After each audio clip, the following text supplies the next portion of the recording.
Zondag 16 juli en u kijkt naar een overzicht van het Zeeuwse nieuws van vandaag.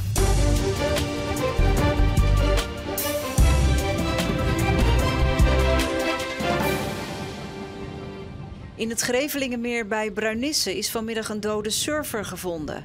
De politie doet onderzoek naar de identiteit van de surfer en naar wat er precies gebeurd is. Het stoffelijk overschot is inmiddels geborgen. De mogelijke komst van een distributiebedrijf net buiten Sas van Gent op de plek van dit oude bedrijf stuit op bezwaren vanuit het dorp. Er zijn vooral zorgen over de verkeerssituatie aan de Westkade. Wij zijn daar niet zo blij mee dat het op deze locatie het distributiecentrum wordt gevestigd. De verkeersveiligheid is niet gewaarborgd. Zeer veel schoolgaande kinderen die hier ook komen zwemmen. En ja, ik woon hier. Ja, het is eigenlijk al jarenlang dat er een probleem is. Ook de politiek is er niet gerust op. Raadslid Peter de Kraker las de vergunningsaanvraag en kwam achter het volgende. Dat er 2500 extra verkeersbewegingen zouden ontstaan met de komst van het nieuwe distributiecentrum. En gezien, we staan hier bij de Westkade, gezien dat het nu al een gevaarlijke weg is en dat er ook heel veel overlast is, nu al in Sas van Gent, met het vele verkeer op de Westkade, heb ik er daarom zorgen om. Volgens de gemeente zal het wel meevallen met die 2500 bewegingen per dag. Maar aan de Westkade houdt men de adem in. Zeker omdat straks ook de vestigingen van 2 supermarkten via de kade te bereiken zijn. Wij weten gewoon, met een toename van vrachtverkeer is het weer afwachten tot er iets gebeurt. Raadslid de Kraker heeft nu samen met de Terneuzense PVV aan het college gevraagd om de gemeenteraad inspraak te geven in de zaak. De ontwikkelaar wil het centrum ergens in 2024 in gebruik gaan nemen. De onderneming brengt al sinds 2005 passagiers naar de overkant tussen Perkpolder en Hansweert. Maar dit jaar niet. Door werkzaamheden aan de zeedijk bij Hansweert kan daar de aanlegsteiger niet worden gebruikt.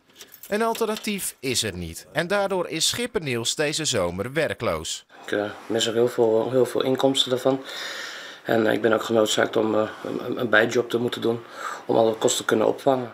Want de kosten van bijvoorbeeld verzekeringen gaan gewoon door. Schipper Niels rekent op een compensatie. Een schrale troost, want hij mist zijn passagiers. En het is gewoon hartstikke leuk. Ik mis het toerisme wel. Eind dit jaar zijn de werkzaamheden klaar, waardoor Niels volgend jaar weer gewoon passagiers naar de overkant kan brengen.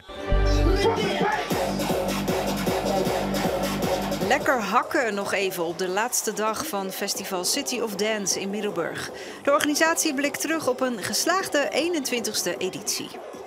Vrijdag en zaterdag waren killing in de positieve zin van het woord.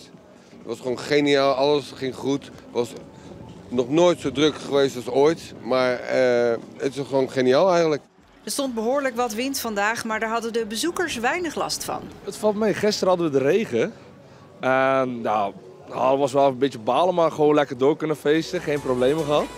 En de wind valt nu weer mee, we hebben een lekker zonnetje, dus gewoon lekker genieten zeg ik. En de hoogtepunten waren toch echt? Voor ons voor nu het hoogtepunt aan het kijken is Paul Elstak. En gisteren was eigenlijk wel de afsluitershow en de party squad. Dat waren wel echt de hoogtepunten voor ons. Met mijn vriendin samen wat gezelligs doen. En onder de mensen zijn. Het was lekker weer.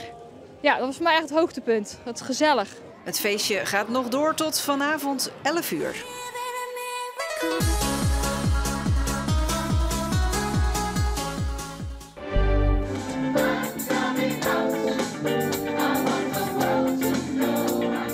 Twee koren, een live band, mooi weer en de mooiste popsongs uit de muziekgeschiedenis. Dat waren de ingrediënten voor een muzikale zaterdagmiddag op het Havenplein in Zierikzee. Het allereerste popkorenfestival is een initiatief van het koor Seaside Rendezvous uit Goes. Vorig jaar hebben we een uitverkocht optreden gegeven in de Nieuwe Kerk. Dat was eigenlijk ons jubileumconcert. En ja, er waren eigenlijk kaarten tekort. En toen hebben we het idee opgevat om het dit jaar weer te doen, maar dan lekker buiten. Dus zo is het gekomen. Om een programma van 3 uur te kunnen vullen werd collega-koor Popwave uit Noord-Gouwen erbij gevraagd. De rest is geschiedenis. Het publiek is tevreden. Heel erg goed, een dikke duim omhoog. En is het dan een beetje meedijnen of ook echt meezingen? Nou, ik ga wel meedijnen als het moet hoor. Ja, zeker. Zij wel. Ik zit daar stil en luister. Je ziet mensen genieten, je ziet ze meeklappen, je ziet ze meezingen. Ja, dat is waar je het voor doet. 86 jaar is hij inmiddels, oud-wielrenner Jo de Roo uit Bieselingen. Hij is met 3 ritzegers in de Tour de France na Jan Raas de succesvolste Zeeuw in de Tour. Hij won onder andere in Bordeaux.